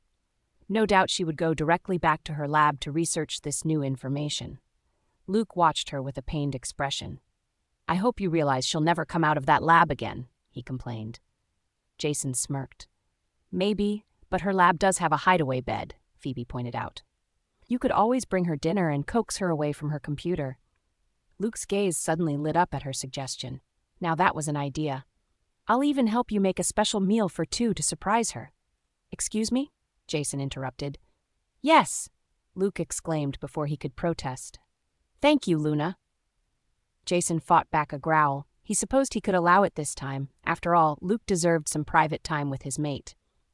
Jason knew his Beta and Gamma had been holding back on starting families out of concern for him. But that was over. There was no need for any of them to hold back any longer. Phoebe breathed deep as Jason helped her out of the limo. Despite his assurances she couldn't shake her anxiety. She was about to meet the royal family. Never in her wildest dreams had she ever entertained that thought. Even if she had become Rimrock's Luna, there was almost no chance that she would stand in front of royalty. Phoebe anxious, but Mani was unimpressed. For the past week, her wolf had been restless and easily annoyed, especially whenever talk about the royal family dominated the conversation, which had been quiet often. Nora had painstakingly instructed Phoebe in how to properly meet and greet them. Though the royal family need to be respected as Blue Moon's Luna, Phoebe didn't need to pander to them. She should be dignified and friendly, but not overly accommodating. "Why?" Mani huffed. "We owe them nothing." Despite her internal conflict, Phoebe continued her projects for the pack, but the strain was beginning to tell, and she knew Jason felt it too. He was as loving as ever, coaxing her to relax. It was only in those moments her wolf forgot its hostility and succumbed to their mate's charms. "Everything all right?" Jason asked. "Just nervous. You have no reason to be, Angel." "Damn straight," Mani seconded. "They're the ones who should be nervous. You okay?" Lucille asked as she and Ben joined them. "Yeah, my wolf is restless," Phoebe said. They stood outside an impressive mansion. It was the royal seat of power, though it was more like an embassy than a capital. In Europe, the royal family possessed an actual castle, though even Jason hadn't seen it. It had been home to the royal family for centuries. In contrast, the mansion in front of them was much more recent. After Blue Moon, Harvest Moon, and Blood Moon immigrated to the Americas, the royals' authority waned considerably. They relocated as well, but their presence here was lukewarm at best. Summoning important pack alphas to attend events such as this one was about the extent of their power, though they were desperate to hide it. A few days ago, Jason, Phoebe, and their escort had flown in to prepare for the upcoming party. It was clear Jason had very little actual desire to be there. Though they were welcome to stay in the royal mansion, they couldn't bring in their security detail, a fact that certainly irritated Jason, whose primary concern was always his Luna's safety. Instead, Blue Moon maintained a small estate nearby staffed by their pack members. Phoebe thought it was a little overboard until Ben informed her that most packs did the same thing. No alpha willingly relinquished their authority to the king. Mani agreed wholeheartedly. Since Jason couldn't bring an escort, he insisted on Lucille and Ben accompanying them, much to his sister's annoyance. All week she complained about playing nice with the princess, referring to her as the royal pain. Phoebe made the mistake of asking her why she didn't like her only once. "She's a stuck-up, whiny Lucille practically snarled when asked. And she had the most irritating voice. "Lucy, why don't you speak to your brother? I know you can convince him to take me for his mate." "Yeah, right. As if I would ever want to be family with her." So the princess was yet another she-wolf with eyes on her mate. The knowledge didn't really faze Phoebe in the slightest. Between Christy, Katrina, Camilla, even young Tracy, the list seemed never-ending, but fending off the princess sounded like a greater challenge. "She lays one finger on our mate, we will rip her hand off," Mani growled. Phoebe took a deep breath, threading her arm through Jason's as they headed to the door. A guard stood there to greet them with a list of packs invited. "Names?" "Alpha Jason, Blue Moon," Jason replied. "My sister Lucille and her mate Gamma Ben, and of course my Luna Phoebe." The guard looked bored as he checked them off the list until Jason announced his Luna. His head shot up to stare at Phoebe like she was Chicken Little, and just declared the sky was falling. Her gaze shimmered silver at the guard's obvious shock. "He ain't seen nothing yet," Mani chuckled. "Go right in," the guard finally nodded. "Well, if that is the look at the door, I can't wait until we get inside," Lucille chuckled. Jason stifled a growl. "Oh, come on, brother. We should have some fun with this. I can't wait for that snob to meet Phoebe. It's going to be a show." Jason's grip tightened protectively, making Phoebe chuckle. Maybe it came with being an alpha, but he always assumed the worst. It would certainly be easier if these she-wolves would leave her mate alone. Walking down hall, they ignored the royal guards they passed and made their way to the center of the mansion, where it opened into a wide courtyard. They stepped outside the doors and down steps into an area open to the night sky. As with any werewolf function, this birthday was held under the moon and stars. Phoebe looked up with a frown. The night was rather overcast, and she hoped it wouldn't rain. She glanced around to see quite a few guests had arrived before them and were mingling in the absence of their hosts. Phoebe didn't know why, but it seemed strange to her. Even if the royal family intended to make formal introductions later, shouldn't at least one of them be there to greet their guests? If you are wondering where the royal family is, don't. Lucille shook her head. They'll make their grand entrance a little before midnight when all the guests have arrived. Until then, we can do whatever. Phoebe nodded. A server met them offering champagne and earned a snarl from Jason. Baring his neck, the server quickly departed. Jason. A little advice, Ben said before Phoebe could protest. They only serve drinks with aconite and strong ones at that. I don't advise accepting any. Phoebe frowned. She knew werewolves had come up with their own alcoholic beverages utilizing aconite. The more aconite mixed into it, the more potent the effects, but why would the royal family serve it on such a special occasion? It seemed an invitation for trouble, as drunken werewolves were just as unpredictable as drunken humans. Don't forget it also weakens our connection, Mani reminded. So the royal family wants us weak? Depending on the strength of the wolf, drinking too much would impair their aura and make it impossible to shift. It gives the royal family an edge, especially considering we couldn't bring our own guards. No wonder our mate is on edge. Phoebe mulled over her wolf's warning and gave Jason's arm a comforting squeeze. This was certainly shaping up to be an interesting night, and it had only begun. Just what was the royal family planning? That is the question, Mani agreed. Phoebe remained on edge as they joined the others. Some were enjoying the champagne without a care, but most were abstaining.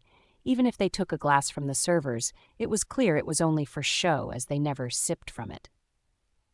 So, if our hosts aren't here, what are we supposed to do? Phoebe asked. We just mingle, chat, and enjoy the buffet, Lucille said. It's actually quite enjoyable. Alpha Jason. They turned toward the voice to see a familiar, lanky alpha with a pretty Luna at his side. Though Phoebe hadn't met her, she instantly knew who she was. Alpha Reed, Phoebe greeted, and you must be Luna Chloe. Reed smiled, glancing at his Luna, who found it difficult to contain her excitement for this meeting. She had been eager to meet Phoebe in person ever since her mate came home from Blue Moon's Luna ceremony. You must be Luna Phoebe. Chloe immediately embraced her. I heard so much about you. Thank you so much for what you did for Lily. We've been so worried about her after everything. It was my pleasure. Lily is so sweet, and I know how difficult it must have been for her, Phoebe nodded. There were just some things that were hard to describe if one never experienced them. I wish we could have done more, Chloe shook her head. You did everything right, Phoebe assured her. You were there for her and made her eat. The rest really depends on time, and you gave her that too. Thank you, Chloe wiped a tear away. Thank you so much. Phoebe gave her a squeeze. It was clear Chloe cared a great deal about her sister-in-law. She was grateful Lily had such a support network. A rejection was difficult to overcome, but even more so alone. Not for the first time, Phoebe wished she confided in her parents. Even if she didn't tell them who her mate was, at the very least, they would have supported her through it. Jason and Reed shared a look. It seemed their Lunas were fast friends. Both of them were certain if they ever had a disagreement, their Lunas would take them to task for being too stubborn. Have you seen Lily? Chloe asked. Not since her Luna ceremony, Phoebe shook her head. Lily's ceremony had taken place a month after Phoebe's and on the next full moon, though she and William claimed one another long before then. Attending it had been Phoebe's first official duty as Blue Moon's Luna, and she was so happy watching the pair take their vows and lead their pack on the moonlit run, something Phoebe had missed with her own pack due to Graham's sudden appearance. Unfortunately, Reed and Chloe hadn't been able to attend since the latter was recovering from the birth of their pup.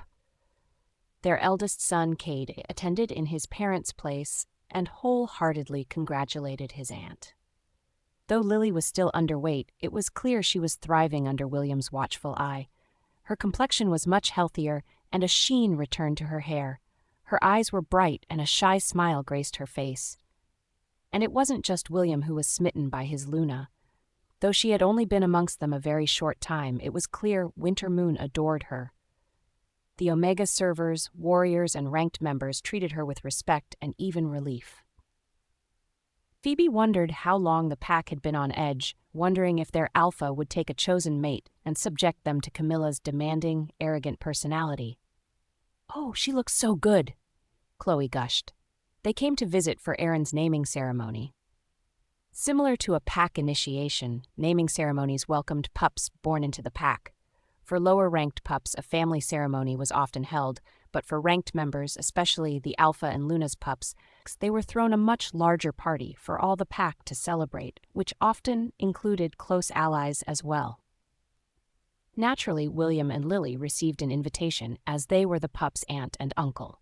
Jason and Phoebe were also invited, but another rogue attack prevented them from attending. Phoebe had been devastated, they missed it, but she was happy to hear Lily made it and was doing well. "Oh, speak of the devil," Lucille said, catching their attention as William and Lily entered the courtyard.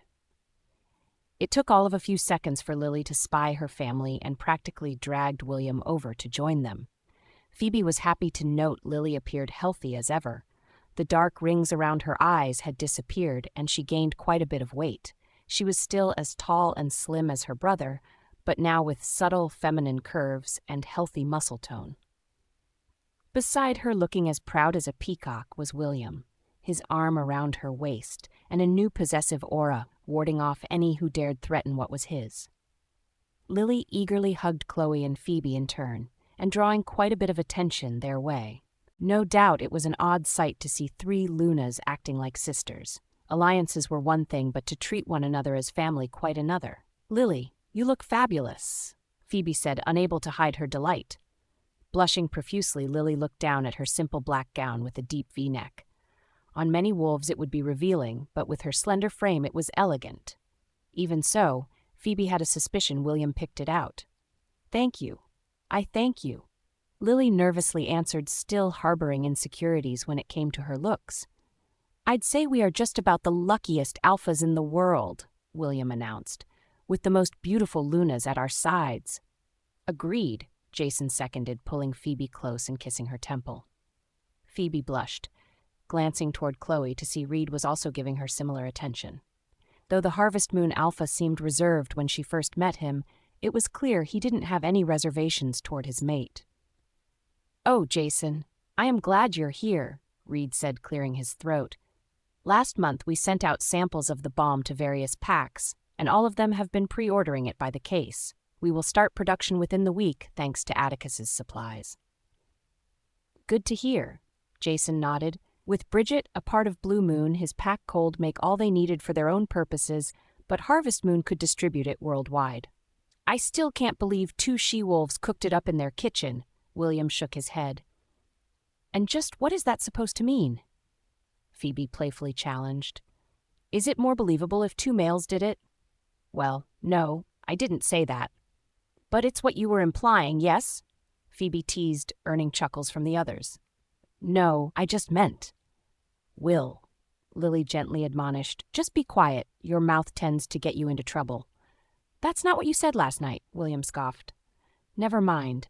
Lily blushed at the others tried to contain their mirth. Phoebe leaned against Jason, letting herself relax and enjoy their present company. If this was how the evening would go, she wouldn't mind it at all. So focused on their group, she didn't notice the arrival of the royal family until the king stepped forward, raising a hand to call everyone to attention. "Friends, allies, alphas and lunas, it pleases me to see so many gathered here for my dear daughter's birthday," the king announced. He stood on the edge of the courtyard where the ledge gave him a natural height advantage. Beside him, Queen Leah maintained a severe expression, looking uncomfortable as all eyes turned toward them. Next to her stood a younger she-wolf. Clearly the princess they were gathered to honor, while on the king's far right were two males, the princes. The king, queen and princes wore purple, signifying their place as members of the royal family, while the princess set herself apart in light blue and crowned with a sparkling diamond tiara. The family did make a striking group as they stood together. All bore similar facial features: dark eyes, long, narrow noses, and tanned skin. However, the king, first prince, and princess were blonde, while the queen and second prince had dark, brown hair. Despite their attempt to appear as family, Phoebe couldn't help but sense tension among them. Though the king commended his daughter's beauty, he never once looked at her. Would all the unmated males please step forward? One of you will be the lucky one chosen to escort my daughter for the night. The unmated males followed his request to stand before the royal family. Some were eager, wanting to make a good impression. Others were reluctant, hoping they were passed over once again. It seemed not everyone thought escorting the princess was a lucky task. Several glanced at the others now standing in front of the king and noticed a prominent figure had not joined them. Looking to the princess, it was clear she also noticed the missing figure. She looked down on her prospective escorts with a frown, while her father waited for her to make her choice so they could get on with the night. Her gaze drifted to the rest of the gathering, wondering if he arrived late, and eventually found him talking to several alphas and lunas in a small group. A confident smile returned, and she descended into the courtyard, marching past her would-be suitors to the one alpha she coveted. All eyes followed her as she crossed the distance separating them. Reaching her goal, she tapped him on the shoulder. "Jason, you silly goose. You missed Father's announcement." Selena smiled, offering her hand, expecting him to take it. He eyed her coldly, though that never bothered her. Jason had always been aloof toward everyone, but surprisingly a smile suddenly graced his face. "Not at all, Your Highness. Your father asked for the unmated males." Jason turned, revealing the petite she-wolf in his arms. His broad frame had hidden her completely from view. She wore a delicate salmon-pink gown. Her hair was tamed in a half-up style.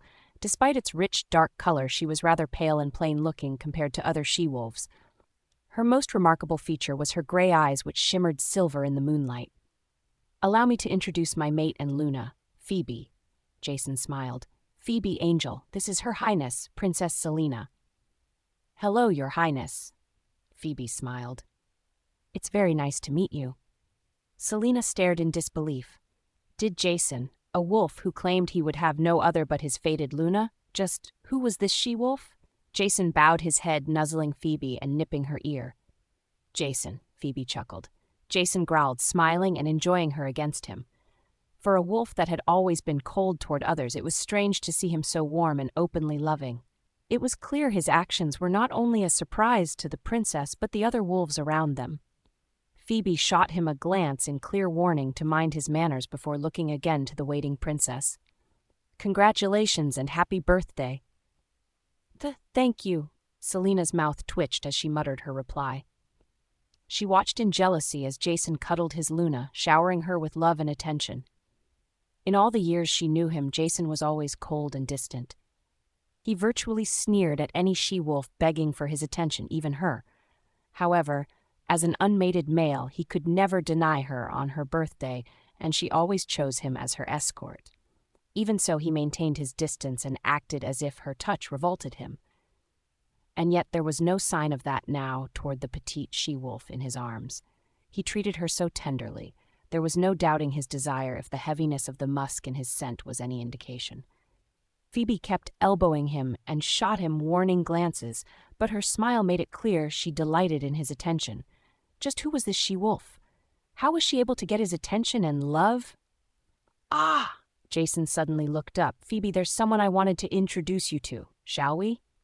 "All right." Phoebe cast a final glance at Selena before allowing him to lead her away. "Have a wonderful night, Your Highness." Jason excused them from their group and headed to the buffet table, where a pair of males was perusing the offerings. Not surprisingly, the royal family served only the most expensive hors d'oeuvres. "Zane." One turned at the sound of his name to see Jason and broke out in a smile. "Jason, glad to see you." "Oh, and who is this lovely creature?" "This is Phoebe, my mate and Luna." Phoebe, this is Alpha Zane of Strawberry Moon and his Luna." "Hello," Phoebe smiled. "I've heard so much about you and your pack. That is the highest compliment, but it's not my doing," Zane chuckled, kissing her hand. "It's all due to my Luna, Chandler." The other male eagerly took her hand. "It's so good to meet you finally. I was so disappointed when we missed your Luna ceremony. It was unfortunate it was so short notice. Men, am I right? Can't trust them to plan anything." Phoebe laughed as both Jason and Zane shook their heads. "Yes, males are impossible." "Excuse me?" Jason scoffed. "My mother planned it, so it's all her fault." Zane snorted. "Issues much?" Jason growled, but there was no hostility behind it. Their packs shared strong ties, and originally he planned to end his security tour at Strawberry Moon, as he seldom was able to visit. "Phoebe," Chandler mused. "Why does that name sound so familiar?" "It was on the invitation they sent us," Zane reminded. "No, not that. There was something else. Oh, yes, a transfer request," Chandler said.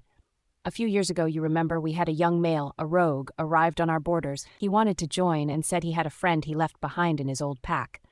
I sent a transfer through, but it was rejected." "What was his name?" "Dash," Phoebe said. "Yes, that's it. Dash. Am I missing something?" Jason asked. "Dash was a member of Rimrock," Phoebe explained. "We went to school together.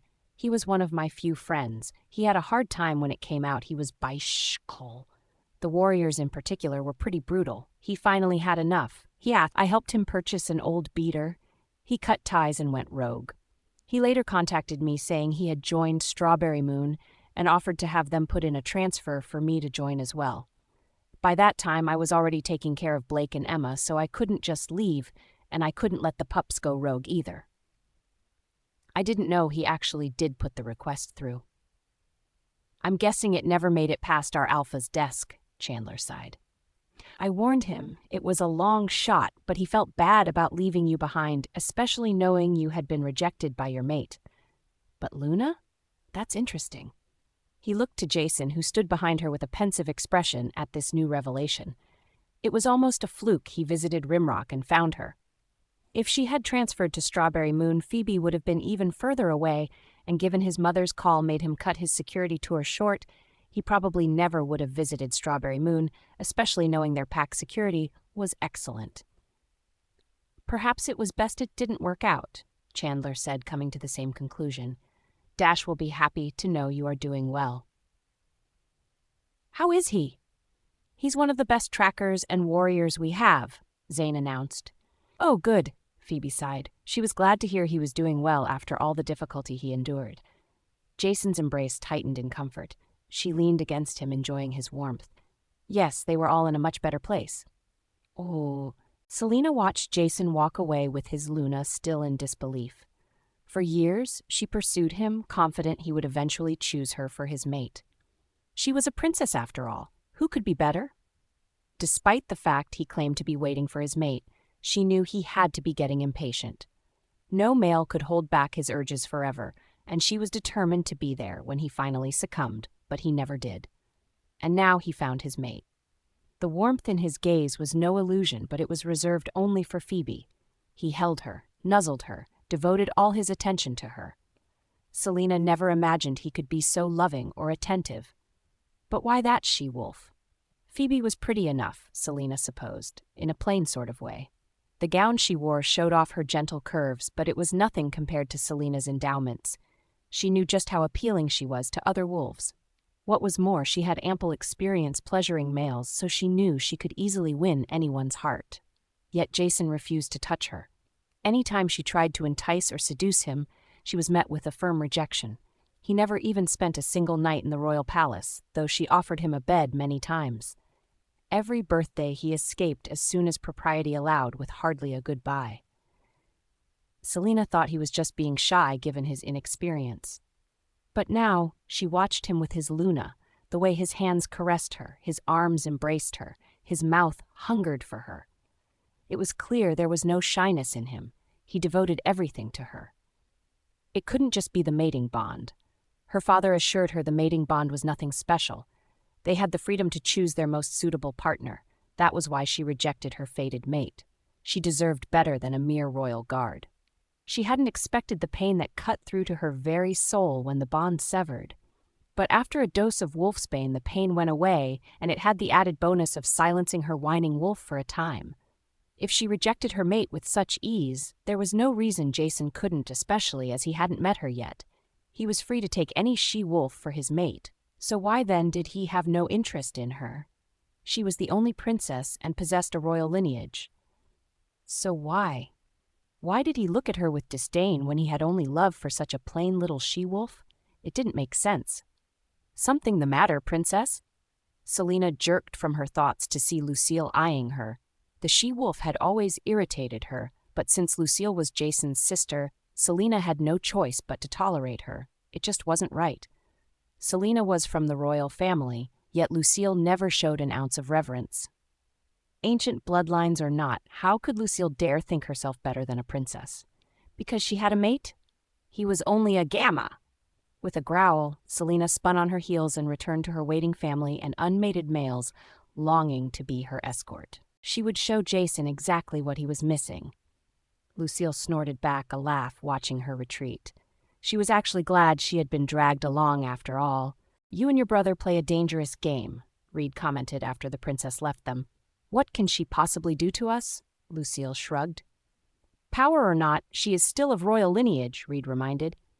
"Maybe they should reconsider." "Lucille," Chloe gasped, "I don't think you should say that so freely. It could be considered treason." "If that thinks she can come between my brother and his Luna, what I just said is the least of their worries," Lucille warned. "They are the ones who need to mind their behavior." Reed frowned, but on the whole he agreed. In fact, he found it rather disturbing. The princess spent so many years trying to seduce Jason when it was clear he was not her mate. The royal family was meant to be examples of werewolf kind, and as such they should have more loyalty and reverence toward the moon goddess than anyone else. And yet, there were many rather disturbing rumors. The king and queen were chosen mates, and it was rumored that not only did the king reject his fated mate, he might have had her beheaded to ensure she never found a second chance. The first prince was said to not only be deviant in his desire for multiple mates, but that his sadistic pleasure usually killed his bed partners. It was rare for them to survive one night, let alone two. The only one who seemed to be decent enough was the second prince. He had yet to take a mate, but he avoided needless trysts and entanglements. Though the royal family had very little power, they flaunted their influence as if they were untouchable. Reed didn't know of a single alpha that held them with any particular respect. It was all lip service done to ensure the royal family didn't interfere with their pack. And yet he wasn't sure what would happen if Jason truly challenged them. He watched the princess return to her suitors, selecting a tall alpha with dark hair. Reed couldn't help but see the similarities between that unfortunate male and Jason. He was a little leaner and lacked Jason's maturity with almost boyish good looks. Even so, it was clear the princess was trying to set an example. After selecting her partner, it was tradition for the princess and her escort to celebrate with a dance. It was something Jason begrudgingly participated in, keeping Selena at arm's length despite her attempts to get closer. With a more willing partner, she sashayed into the middle of the courtyard, using every opportunity to rub and grind against the young male during their dance. She cast furtive glances toward Jason at every turn, hoping to see him watching in envy. If Jason noticed, he gave no indication, as he and Phoebe continued to greet alphas and lunas he had close ties to. Moving from the Strawberry Moon pair, they next met with Alpha Hymen and Luna Cleo of the New Moon Pack. Like Harvest Moon, New Moon was a pack of intellectuals and prided themselves on preserving the history of their kind, as well as their predecessors, the Lycans. Even from a glance, it was clear Phoebe and Cleo were getting along famously with no sign of awkwardness. Though surprising at first glance, Reed realized it shouldn't be given Phoebe's formal education. It was clear Jason had lost the train of the conversation as the Lunas chatted amicably. While he remained silent, he smiled and marveled at Phoebe's ease and grace as she held her own with such learned wolves. His embrace tightened and he continually nuzzled her, reveling in her intellectual prowess. The attention earned him the occasional elbow. Not once did he spare a single glance to the couple on the dance floor. As Selena's partner spun her, Phoebe's laughter rang out from Jason's amorous advances. Burning with rage, the princess couldn't take it anymore. She twirled away from her partner and stormed toward the happy couple. Neither took notice of her even as she neared them and declared, "I challenge for the position of Luna." Phoebe blinked, finally noted Selena, who stood pointing at her. Jason growled, glaring at her audacity. All around them, conversation and festivities ceased. Not in anyone's lifetime had they witnessed such an event before, and certainly not with a Luna who was already mated and marked by her goddess-given mate. Phoebe frowned. "Is that even a thing?" "Well," Alpha Hymen explained, "since Lycans didn't have fated mates, they freely challenged each other for titles, land, honor, mates, whatever, and since most of our original laws were copied from theirs, challenges are still technically legal. Though I've never heard of a Luna being challenged after she's been marked." "Princess Selena," Jason somehow maintained an even voice, "have you lost the last of your senses? She doesn't deserve to stand beside you." Selena raised her voice to almost a shriek. "She doesn't deserve you at all. You should be mine." Jason snarled his embrace around Phoebe, tightening at the thought of any other wolf in his arms. Phoebe coolly eyed her would-be rival and almost seemed bored by the drama in front of her as far as the other guests could tell. They thought she should show a little more concern. After all, if she lost, she would either be killed or forcibly demoted to Jason's mistress, while Selena was named Luna, since a wolf couldn't reject a marked mate. "Are there rules?" Phoebe asked, glancing at Hymen and Cleo. "Oh, yes," Cleo nodded. "As the challenged party, you can decide when, where, and in what form the challenge shall take place. The challenge ends when one submits to the other, is too injured to carry on, or dies. Form? You can choose to fight in human or wolf form. If the former, neither party can shift, not even a partial shift, although you can rely on your wolves for speed and strength." Phoebe nodded, turning to her wolf. "What do you think?" "I don't think I can take her. I've only had defensive training." "Let me at her. I'll tear her apart," Monty snarled.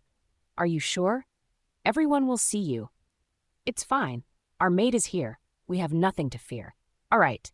Phoebe moved to step forward, only for Jason to tighten his embrace. "Phoebe, no." She turned to see him staring at her, his eyes practically glowing. Phoebe didn't need their bond to feel his apprehension and fear, considering she had no sort of combat training. If not for her wolf's confidence, Phoebe wouldn't have even trusted her voice. Smiling, she gently pulled his face to hers, capturing his lips and pouring her love and reassurance into their bond. With a sigh, she slowly pulled away. Her eyes shimmered silver as she smiled at him. "It will be all right, Jason," Phoebe whispered. "Promise." Jason growled, still not wanting to release her. "If it looks like you're going to be hurt, I'm going to put an end to it." Phoebe patted his cheek. Yes, he would never allow her to come to harm. She turned back to the princess. This time he didn't stop her, but she still felt his concern buzzing through their bond. "Take care of mate. I'll handle this," Mani snarled, pressing forward and taking control. "Are you sure you want to do this, pup?" Though her focus was on the princess, everyone in attendance felt her aura and fought the urge to bare their necks. Phoebe's normally soft voice took on a huskier tone. Even Jason was surprised and would have worried if not for Phoebe's soothing presence humming in their bond. Lobo was fighting for control, wanting to protect their mate, but quieted as Phoebe's voice whispered in their mind, "Don't worry, Mani knows what she is doing." Jason frowned.